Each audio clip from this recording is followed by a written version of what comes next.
Bonjour, bienvenue sur Comment fait-on, heureux de vous retrouver pour une nouvelle recette. Aujourd'hui, nous allons réaliser ensemble la fameuse sauce Gravlax. Vous allez voir, c'est très simple à faire et c'est délicieux. Alors cette sauce, on l'utilise principalement pour aller avec le saumon fumé ou même le saumon fumé mais cuit. Je vais y arriver. Et puis aussi avec la tête de veau. D'ailleurs, en parlant de tête de veau, je vous en ferai une, on me l'a demandé. Moi personnellement, j'aime pas ça, mais je le ferai quand même quand j'aurai trouvé les bonnes conditions et surtout la bonne tête de veau. Donc je le ferai. Donc pour la sauce Gravlax, il n'y a rien de compliqué. On va mettre d'abord la moutarde. Alors vous pouvez prendre de la moutarde classique mi-forte ou forte. Moi j'ai pris une moutarde un petit peu, elle est plutôt tendre et avec des grains, c'est une moutarde à l'ancienne. Donc voilà, après c'est vraiment une question de goût. Je vais y rajouter mon sucre, évidemment vous avez comme d'habitude les ingrédients sur la vidéo. Et on va rajouter également le vinaigre balsamique. Alors là encore, on n'hésite pas sur les moyens, plus le vinaigre balsamique est de bonne qualité, meilleure votre sauce sera. Le sucre, eh bien on met du sucre, c'est pour, comment je pourrais dire ça, c'est et pour la conservation et pour adoucir un petit peu le côté très piquant avec la moutarde et même avec la nette d'ailleurs, parce que ça a un goût quand même assez prononcé la nette.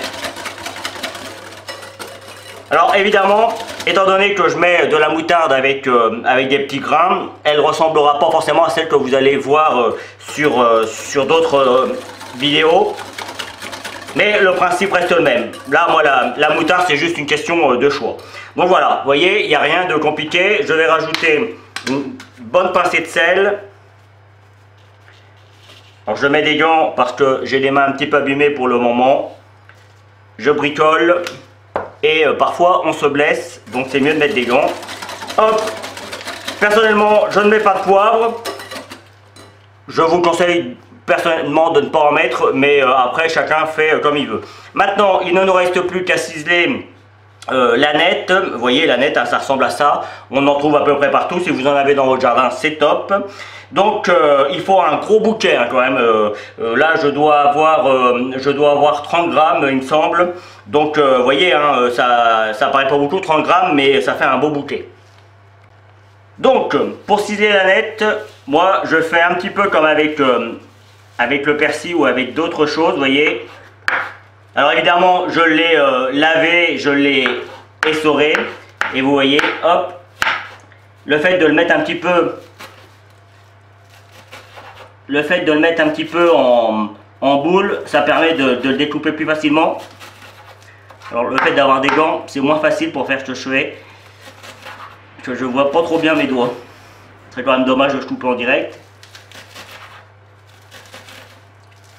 Donc vous avez compris le principe, il suffit de découper toute la nette comme ça pour... il ne faut pas forcément que ce soit des morceaux, enfin que ce soit très très fin, mais il faut quand même que ce soit agréable à regarder, on va dire ça comme ça. Il ne nous reste plus qu'à rajouter tout ça à notre préparation. Alors, on peut en faire une bonne quantité, hein, ça se conserve très bien, au frigo évidemment. Alors, ça se conserve très bien, évidemment, il ne faut pas le conserver pendant 6 mois, hein, on est bien d'accord. Mais une semaine au frigo, c'est sans aucun problème. Hein. Et là, je vais juste venir mélanger la nette avec le reste. Alors si vous considérez que c'est un petit peu trop épais, n'hésitez pas à rajouter un petit peu de vinaigre balsamique. Mais de toute façon, ça doit avoir une bonne consistance. Je pense que je vais rajouter un petit peu de vinaigre.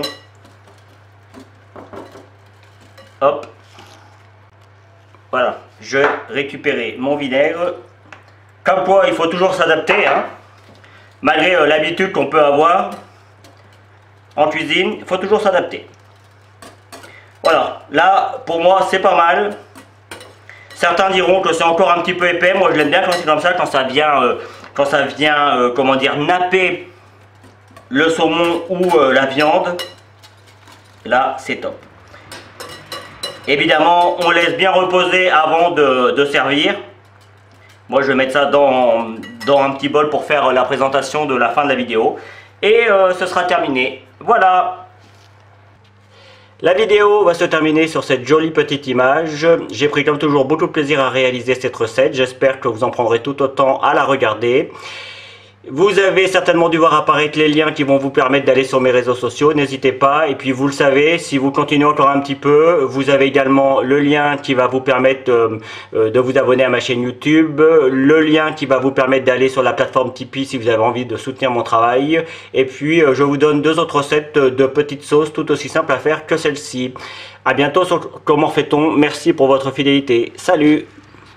Vous pouvez maintenant vous abonner à ma chaîne YouTube en cliquant ici. N'oubliez pas la petite cloche pour les notifications pour recevoir toutes mes vidéos. Vous pouvez aller sur mon site www.commentfaiton.com où vous retrouverez l'ensemble de mes recettes. C'est ici et je vous donne 2 autres recettes, soit qui correspondent à la recette que je viens de vous donner, soit qui est utile pour la recette que je viens de vous donner. A bientôt sur Comment